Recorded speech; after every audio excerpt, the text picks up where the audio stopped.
Okay, આજે આપણે જોવાનો છે પેજ નંબર 215 અને જે ટોપિક છે એ 13.7 બરાબર છે. લાસ્ટ ટાઈમ આપણે કેમિયોસ્મોટિક સિદ્ધાંત જોયેલું હતું. હવે જો આપણે જોઈએ તો આપણે જોવાનું છે કે એટીપી અને જે એનએડીપીએચ એટલે આપણે જે PS1 અને જે PS2 જોયું, એક હતું લાઇટ રિએક્શન અને બીજું હતું ડાર્ક રિએક્શન બરાબર છે. તો હવે આપણે એ જોવાનું છે કે એટીપી અને જે એનએડીપીએચ ક્યાં ઉપયોગમાં આવે, એટલે કે આપણે એનો ઉપયોગ ક્યાં કરીશું બરાબર છે. જો આપણે ટેક્સ્ટબુકની અંદર જોઈએ તો કે આપણે જોયું કે પ્રકાશની પ્રક્રિયાની નીપજ એટલે આપણે જે લાઇટ રિએક્શન જોયું PS1 બરાબર છે. તો આપણે જોઈશું તો PS1 અને PS2 આપણે અગાડી જોયેલા હતા બરાબર છે. તો જે પ્રકાશ પ્રક્રિયાની જે નીપજ છે એટલે કે જે પ્રકાશ પ્રક્રિયાને લીધે શું ઉત્પન્ન થશે, તો એટીપી ઉત્પન્ન થશે, એનએડીપીએચ ઉત્પન્ન થશે અને બીજું શું ઉત્પન્ન થશે, O2 ઉત્પન્ન થશે બરાબર છે. હવે આ જે O2 જે છે તો આટલું યાદ રાખવાનું કે એક્ઝામની અંદર આ બધા MCQ છે. એક્ઝામની અંદર એવું બી પૂછાય કે પ્રકાશ પ્રક્રિયાની નીપજ જણાવો. તો પ્રકાશ પ્રક્રિયાની નીપજ કોણ હશે, એટીપી, એનએડીપીએચ અને બીજું શું છે, O2 બરાબર છે. હવે તેમાંનો જે O2 છે, જે પ્રકાશ પ્રક્રિયા દરમિયાન જે O2 જે ઉત્પન્ન થયેલો છે એ O2 બરાબર હરિતકણની બહાર શું પામશે, પ્રસરણ પામશે. એટલે આપણે બોલીએ ને કે પ્રકાશ સંશ્લેષણ દરમિયાન ઓક્સિજન મુક્ત થાય. તો જે પ્રકાશ પ્રક્રિયા દરમિયાન જે એટીપી, એનએડીપીએચ અને જે O2 મુક્ત થયેલા છે તેમાંનો જે O2 જે છે તે હરિતકણની બહાર શું પામશે, પ્રસરણ પામશે. એટલે આપણે કહી શકાય કે ઓક્સિજન મુક્ત થાય. હવે બાકી રહી ગયા એટીપી અને એનએડીપીએચ. તો જે એટીપી અને જે એનએડીપીએચ છે તેનો ઉપયોગ વનસ્પતિની અંદર શર્કરાનું સંશ્લેષણ કરતી પ્રક્રિયામાં ઉપયોગ થશે. શર્કરા એટલે આપણે કહીએ ને સુગર, શર્કરા એટલે આપણે શું બોલી શકાય, સુગર બરાબર છે. આપણે તો વનસ્પતિની અંદર ઉત્પન્ન થતી જે શર્કરા છે સુક્રોઝ સ્વરૂપે હોય. કયા સ્વરૂપે હોય, સુક્રોઝ સ્વરૂપે હોય.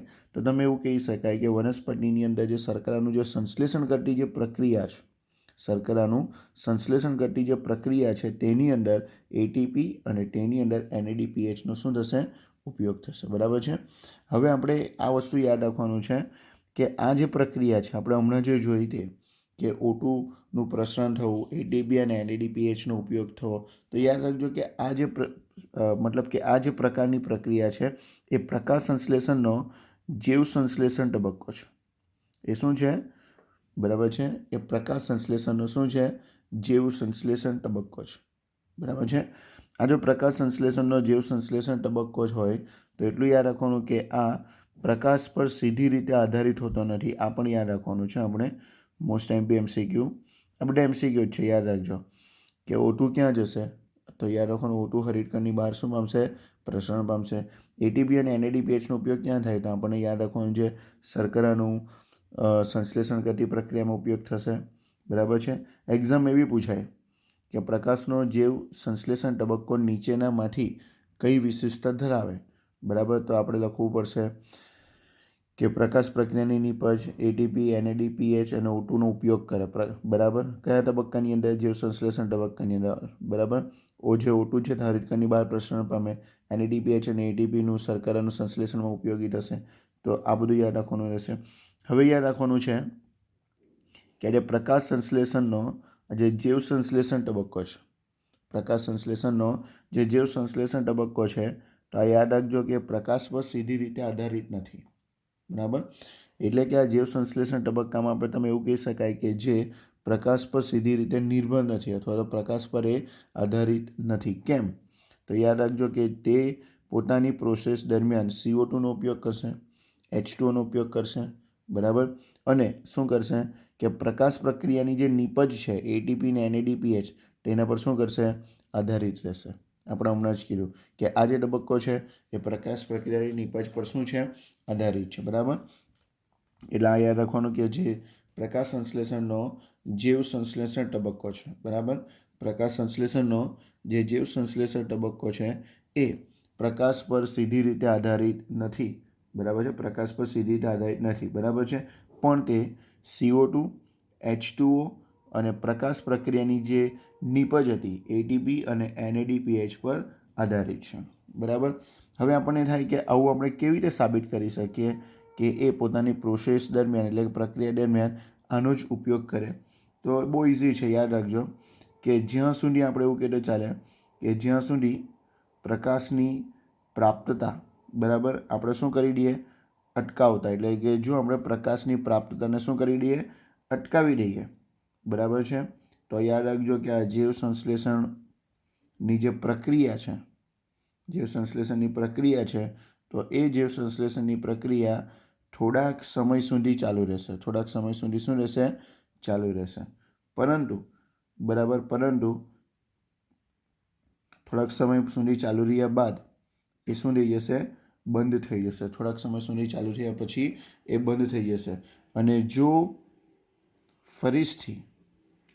ફરીથી એને પ્રકાશ આપવામાં આવે, જો એને ફરીથી પ્રકાશ આપવામાં આવે તો આ જે બંધ થયેલી જે પ્રક્રિયા હતી બરાબર, જે જૈવ સંશ્લેષણ તબક્કો જે બંધ થયેલો હતો એ આપણે એવું કહેતો ચાલે કે ફરીથી શું થઈ જાય પુનઃ શરૂ થઈ જાય, તો આના પરથી આપણે સ્પષ્ટ કહી શકાય બરાબર છે, આના પરથી આપણે સ્પષ્ટ કહી શકાય કે એ પ્રકાશની પ્રાપ્તતા પર આધારિત રહેશે, એટલે કે પ્રકાશની પર એનો સીધી રીતે નિર્ભર નથી, પરંતુ તેમાંથી ઉત્પન્ન જે નીપજ છે તેના પર શું છે આધારિત છે, એટલે કે પ્રકાશની પ્રાપ્તતા જો અટકાવી દઈએ તો જૈવ સંશ્લેષણ પ્રક્રિયા થોડાક સમય સુધી ચાલુ રહેશે ખરી, પરંતુ ત્યારબાદ એ પ્રક્રિયા શું થઈ જશે બંધ થઈ જશે, અને ફરીથી જ્યારે આપણે પ્રકાશ પાછો આપવામાં આવશે ત્યારે ફરીથી ચાલુ થશે, મતલબ કે એ પ્રકાશ પ્રક્રિયાની જે નીપજ છે બરાબર છે તેના પર શું રાખશે આધાર રાખશે. આમ આપણે જે જૈવ સંશ્લેષણ જે છે બરાબર, આપણે યાદ રાખજો કે આમ જે જૈવ સંશ્લેષણ છે એને અંધકાર પ્રક્રિયા કહેવું પણ ખોટું નથી બરાબર છે, એને અંધકાર પ્રક્રિયા કહી શકાય. કેમ? બિકોઝ ઓફ કે તે પ્રકાશમાંથી ઉત્પન્ન થયેલી નીપજનો શું કરશે ઉપયોગ કરશે બરાબર છે. આમ જૈવ સંશ્લેષણને અંધકાર પ્રક્રિયા કહેવું શું ખોટું છે બરાબર છે, તો જૈવ સંશ્લેષણને આપણે અંધકાર પ્રોસેસ એટલે કે ડાર્ક રિએક્શન પણ કહી શકાય.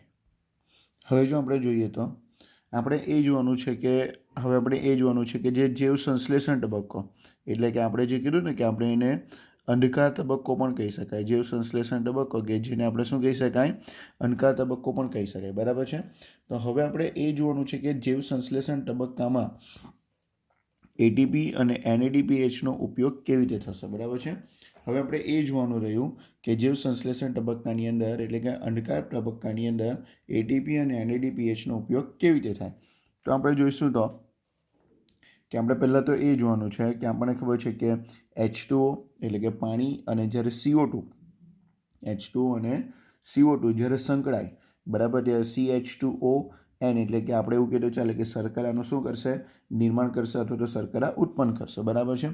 પણ વૈજ્ઞાનિકોએ શોધ્યું કે આ પ્રક્રિયા કેવી રીતે પૂર્ણ થાય, એટલે કે જે આ શર્કરા બનવાની જે પ્રોસેસ છે બરાબર છે, આ શર્કરા બનવાની જે ક્રિયા છે બરાબર એ કેવી રીતે પૂર્ણ થશે બરાબર છે.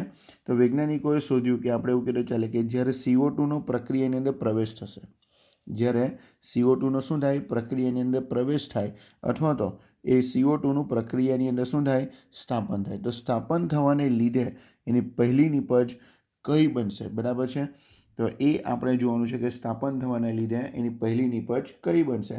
એટલે તમને ટોપિક ક્લિયર થઈ ગયો હશે કે આ ટોપિક શું કહેવા માંગે છે, કે આપણે એ જોવાનું છે કે જે જૈવ સંશ્લેષણ તબક્કાની અંદર એટલે જે અંધકાર તબક્કો હતો એની અંદર એટીપી અને જે એનએડીપીએચનો ઉપયોગ કેવી રીતે થાય આપણે એને વિશે જોઈશું. પણ આપણે જો શરૂઆતથી જોઈએ તો આપણે ખબર કે H2 અને CO2 જ્યારે સંકળાય બરાબર ત્યારે CH2ON એટલે કે શર્કરાનું શું થાય ઉત્પાદન થાય બરાબર છે. તો વૈજ્ઞાનિકોએ શોધ્યું કે આ પ્રક્રિયા કેવી રીતે થતી હોવી જોઈએ અથવા તો આ પ્રક્રિયામાં એની પહેલી નીપજ કઈ હોવી જોઈએ, તો પહેલી નીપજ એટલે કે જ્યારે CO2 પ્રોસેસની અંદર એન્ટર થશે બરાબર, CO2નું પ્રોસેસની અંદર એન્ટર એટલે કે આપણે એવું કહી શકાય કે એનું સ્થાપન થવાને લીધે એની પહેલી નીપજ કઈ હશે બરાબર છે. તો એના માટે આપણે જોઈશું તો આપણે ટેક્સમાં આપ્યું છે કે એની પહેલી નીપજ કઈ હોઈ શકે, તો યાદ રાખવાનું કે દ્વિતીય વિશ્વયુદ્ધના થોડા સમય પછી બરાબર, આપણે ટેક્સ ટુ ટેક્સ જોઈએ તો કે જે દ્વિતીય વિશ્વયુદ્ધ છે બરાબર, તો દ્વિતીય વિશ્વયુદ્ધના આપણે એવું કહેતો ચાલે કે થોડા સમય પછીની જો વાત કરીએ તો રેડિયો આઇસોટોપ્સનો ઉપયોગ કરી બરાબર એની પહેલી નીપજ અથવા તો CO2નું જે સ્થાપન છે એ કયા સ્વરૂપે થતું હશે તો તે શોધવા માટે બરાબર કોનો ઉપયોગ કરવામાં આવ્યો? રેડિયો આઇસોટોપ્સનો ઉપયોગ કરવામાં આવ્યો. બરાબર છે. તો રેડિયો એક્ટિવ બરાબર છે, રેડિયો એક્ટિવ આઇસોટોપ્સનો ઉપયોગ કરી પ્રયત્ન કરાયો કે મેલ્વિન અને કેલ્વિનનું કાર્ય વખાણવા લાયક હતું. એટલે કે આપણે જોઈશું તો કે દ્વિતીય વિશ્વયુદ્ધ દરમિયાન જે મેલ્વિન કેલ્વિન છે, બરાબર છે, જે મેલ્વિન કેલ્વિન છે, બરાબર છે, તો રેડિયો આઇસોટોપ્સનો મેલ્વિન કેલ્વિને તેનું શું કર્યો? ઉપયોગ કર્યો. બરાબર છે. અને તેઓએ બરાબર શું જોયું કે રેડિયો એક્ટિવમાં C14નો ઉપયોગ કર્યો. તો આપણી ટેક્સ્ટમાં જે થોડું કોમ્પ્લિકેટેડ લખ્યું છે, આપણે એને ઇઝી રીતે બોલીએ તો કે દ્વિતીય વિશ્વયુદ્ધના થોડા સમય પછી જે મેલ્વિન કેલ્વિન જે છે તેને શું કર્યું? રેડિયો આઇસોટોપ્સનો યુઝ કર્યો અને તે C14 કાર્બનનો યુઝ કર્યો. શું જાણવા માટે? કે પહેલી નિપજ કઈ છે, અથવા તો CO2નું સ્થાપન કયા સ્વરૂપે થાય છે. બરાબર છે. તો અને સંશોધન કર્યું કે C14નો ઉપયોગ કર્યો. બરાબર. અને સંશોધન કર્યું કે જે લીલી વનસ્પતિમાં કે લીલનો ઉપયોગ કર્યો. તો લીલમાં પ્રકાશ સંશ્લેષણનો શું કર્યો? લીલમાં પ્રકાશ સંશ્લેષણનો અભ્યાસ કર્યો અને સંશોધન કર્યું કે CO2ના સ્થાપનથી નિપજ તરીકે CO2ના સ્થાપનથી એટલે કે લીલની અંદર પ્રકાશ સંશ્લેષણ થાય. બરાબર. ત્યારે લીલની અંદર પ્રકાશ સંશ્લેષણનો અભ્યાસ કર્યો અને જોયું કે CO2ના સ્થાપનથી બરાબર જે નિપજ તરીકે જે પહેલું જે સ્થાપન થાય ને જે નિપજ બને તે શું હતું? 3 કાર્બનવાળું પરમાણુયુક્ત કાર્બનિક એસિડ ઉત્પન્ન થાય. બરાબર છે. તો પહેલું શોધ્યું તે અહીંયા યાદ રાખજો કે આ આપણે પહેલું યાદ રાખવાનું છે કે મેલ્વિન કેલ્વિન C14 રેડિયો આઇસોટોપ્સનો ઉપયોગ કરીને લીલમાં પ્રકાશ સંશ્લેષણનો અભ્યાસ કર્યો અને જોયું કે CO2નું જ્યારે સ્થાપન થાય ત્યારે નિપજ તરીકે 3 કાર્બનયુક્ત કાર્બનિક એસિડ ઉત્પન્ન થશે. 3 કાર્બનયુક્ત શું ઉત્પન્ન થાય? કાર્બનિક એસિડ ઉત્પન્ન થાય. બરાબર છે. તેની સાથે જ તેમણે સંપૂર્ણ જૈવ સંશ્લેષણ પરિપથના સંશોધનનું પણ યોગદાન આપ્યું. એટલે આપણે એ નથી જોવાનું, પણ આપણે આપણો MCQ બરાબર છે આ યાદ રાખવાનો રહેશે કે મેલ્વિન કેલ્વિને C14નો યુઝ કરેલો રેડિયો એક્ટિવ આઇસોટોપ્સનો અને લીલમાં પ્રકાશ સંશ્લેષણનો અભ્યાસ કર્યો અને તે દરમિયાન એને જોયું કે જ્યારે CO2 આ પ્રોસેસની અંદર એન્ટર થાય, CO2 આ પ્રોસેસની અંદર એન્ટર થશે, બરાબર, ત્યારે એ કાર્બનનું સ્થાપન કરશે, પણ કયા સ્વરૂપે કરશે? 3 કાર્બનયુક્ત કાર્બનિક એસિડ સ્વરૂપે કરશે. બરાબર છે. અને આ 3 કાર્બનયુક્ત કાર્બનિક એસિડ કેવી રીતે ઉત્પન્ન થશે? બરાબર. 3 કાર્બનવાળું આપણે કીધું તેમ કે કાર્બનિક એસિડ 3 કાર્બનવાળું એટલે કાર્બનિક એસિડ કેવી રીતે ઉત્પન્ન થશે? તો તેની પૂરેપૂરી જે પરિપથ એટલે કે આપણે કહીએ ને કે ચક્ર, બરાબર, એ સમજાવ્યું અને એને આપણે શું કહીએ છીએ? કેલ્વિન ચક્ર કહીએ છીએ. એને આપણે શું કહીએ છીએ? કેલ્વિન ચક્ર. બરાબર છે. કેલ્વિન ચક્ર કહેવામાં આવ્યું. અને આપણે હવે ડિટેલમાં જોઈએ તો સૌપ્રથમ નિપજ તરીકે 3 આપણે કહ્યું 3 કાર્બનવાળું કાર્બનિક એસિડ, બરાબર છે, તો તેને કહેવાશે 3 ફોસ્ફોગ્લિસરિક એસિડ. બરાબર છે. તો સૌપ્રથમ ઉત્પન્ન થતું 3 કાર્બનવાળું કાર્બનિક એસિડ કયું છે? 3 ફોસ્ફોગ્લિસરિક એસિડ તરીકે ઓળખવામાં આવી, અથવા એને ટૂંકમાં બરાબર તમે શું કહી શકો? ફોસ્ફોગ્લિસરિક એસિડ એટલે PGA કહેવામાં આવશે. એને શું કહેવામાં આવશે? PGA. તો આટલું યાદ રાખવાનું રહેશે કે 3 કાર્બનવાળું કાર્બનિક એસિડ બરાબર સૌપ્રથમ બનશે, બરાબર, કે જેને આપણે કહીશું કેલ્વિન ચક્ર. જેને આપણે શું કહીશું? તો આ જે 3 કાર્બનવાળું જે ઉત્પન્ન થયું તેને આપણે શું કહીશું? એ કાર્બનિક એસિડને શું કહીશું? 3 ફોસ્ફોગ્લિસરિક એસિડ એટલે એને PGA કહેવામાં આવશે. બરાબર છે. તો આ ચક્ર વિશેની જે માહિતી કેલ્વિને આપી હોવાથી એને શું કહેવાશે? કેલ્વિન ચક્ર કહેવામાં આવશે. બરાબર છે. હવે જોઈએ તો વૈજ્ઞાનિકોએ જાણવાનો પણ પ્રયત્ન કર્યો કે શું બધી જ વનસ્પતિઓ CO2નું સ્થાપન કર્યા પછી પહેલી નિપજ PGA બનાવે? એટલે વૈજ્ઞાનિકોને એક ક્વેશ્ચન હતો. કયો ક્વેશ્ચન હતો? કે આ તો આપણે કોની વાત કરી? લીલની અંદર થતું હતું. લીલની અંદર 3 કાર્બનવાળું જે કાર્બનિક એસિડ બનતું હતું એ કયું હતું? Phosphoglyceric acid.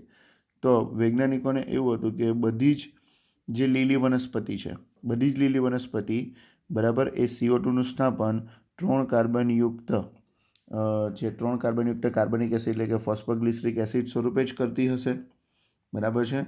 બધી જ અન્ય વનસ્પતિઓમાં કોઈ બીજી પણ નિપજનું નિર્માણ થતું હશે, બધામાં પીજીએ જ ઉત્પન્ન થાય, અથવા તો બધી લીલી વનસ્પતિમાં કોઈ બીજી નિપજ પણ ઉત્પન્ન થતી હોવી જોઈએ, બરાબર છે.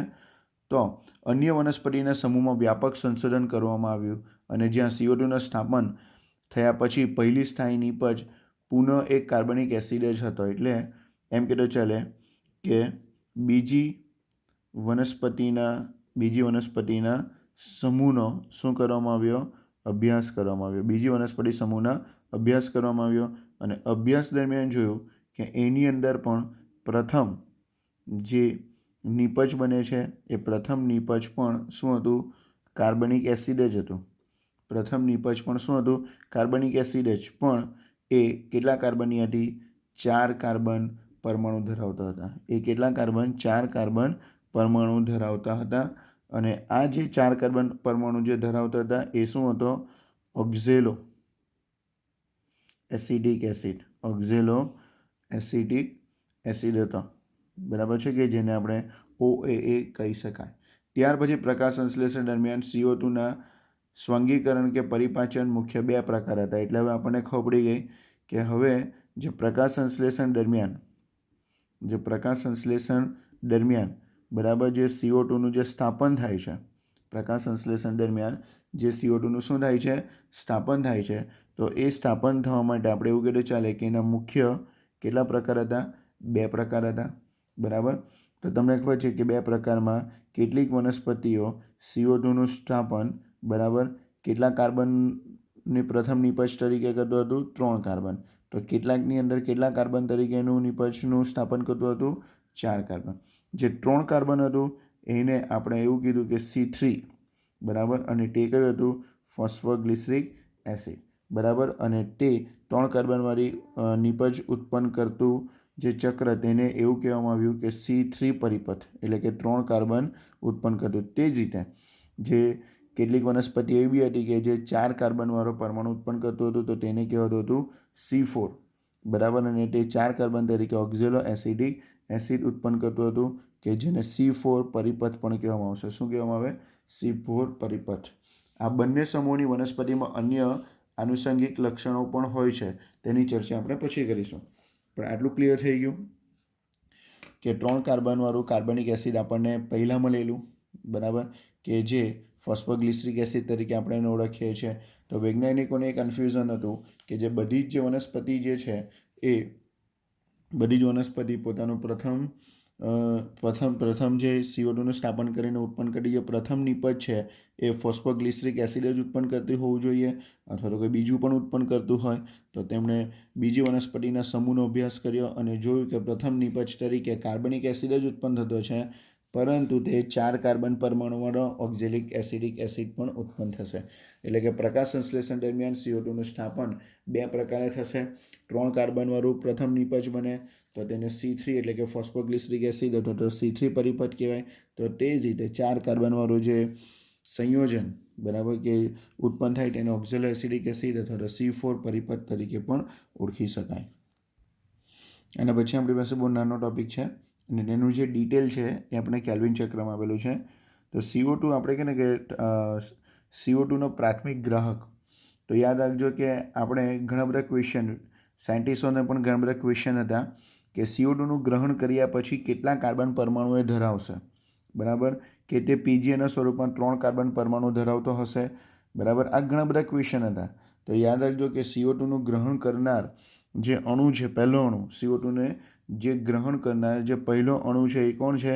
5 કાર્બનયુક્ત કીટોઝ શર્કરા હતી. 5 કાર્બનયુક્ત શું થઈ જતું હતું? કીટોઝ શર્કરા. એટલે કે CO2નું ગ્રહણ કરનાર જે અણુ જે છે તે કોણ છે? 5 કાર્બનયુક્ત કીટોઝ શર્કરા છે, કે જે 5 કાર્બનયુક્ત કીટોઝ શર્કરા કયા સ્વરૂપે છે? Ribulose 1,5 biphosphate. રિબ્યુલોઝ 1,5 બાયફોસ્ફેટ, એટલે કે એને શોર્ટમાં કહેવાશે RUBP. તો RUBP એ 5 કાર્બનવાળું કીટોઝ શર્કરા છે કે જે CO2ને શું કરે? ગ્રહણ કરશે. ગ્રહણ કર્યા પછી બરાબર એ કેટલા કાર્બનમાં ફેરવાઈ જશે? 5 કાર્બનવાળું તો છે જ ઓલરેડી, તો તે એક કાર્બનને ગ્રહણ કરીને 6 કાર્બનયુક્ત સંયોજન બની જશે અને ત્યાર પછી એ 3 કાર્બનના 2 સંયોજન સ્વરૂપે પીજીએ સ્વરૂપમાં રૂપાંતર પામશે. એ આપણે નેક્સ્ટ જોવાનું છે, બરાબર છે. એટલે જે 13.7.1નો જે પેરેગ્રાફ છે કે CO2નો પ્રારંભિક ગ્રાહક, બરાબર, તો યાદ રાખજો કે એ 5 કાર્બનયુક્ત કીટોસ શર્કરા હતી, તે રિબ્યુલોઝ 1,5 ફોસ્ફેટ હતી. શું તમારામાંથી કોઈએ આ સંભાવના વિશે વિચાર્યું? એટલે આપણને બધું કામનું નથી, પણ એની જો લાસ્ટ સેકન્ડ લાઈન જોઈએ તો તેઓએ એમ પણ માનતા હતા કે પહેલી નિપજ C3 એસિડ હોય તો પ્રાથમિક ગ્રાહક એ 2 કાર્બનવાળું સંયોજન હશે, બરાબર છે. એટલે કે અહીંયા એવું માનતા હતા કે એક કાર્બન અહીંયાથી આવશે અને જે તેની સાથે જોડાશે એ કેટલા કાર્બન ધરાવતો હશે? 2 કાર્બન ધરાવતો હશે, એટલે કે 2 ને 1 3 કાર્બન બનીને પીજીએ બનતું હશે એવું માનતા હતા, બરાબર. પણ પ્રાથમિકના સંશોધન પરથી ખબર પડી કે એ 5 કાર્બનવાળું સંયોજન છે, એટલે 5 અને આ એક કાર્બન 6, એટલે કે ટોટલ 6 કાર્બનવાળું સંયોજન બનતું હતું. અને આ જે 6 કાર્બનવાળું સંયોજન હતું તે ફરીથી 3-3ના 2માં વહેંચાઈ જશે, એટલે પીજીએમાં શું પામશે? રૂપાંતર પામશે. એટલે આપણે નેક્સ્ટ 13.7.2માં જોઈશું કેલ્વિન ચક્ર, બરાબર છે.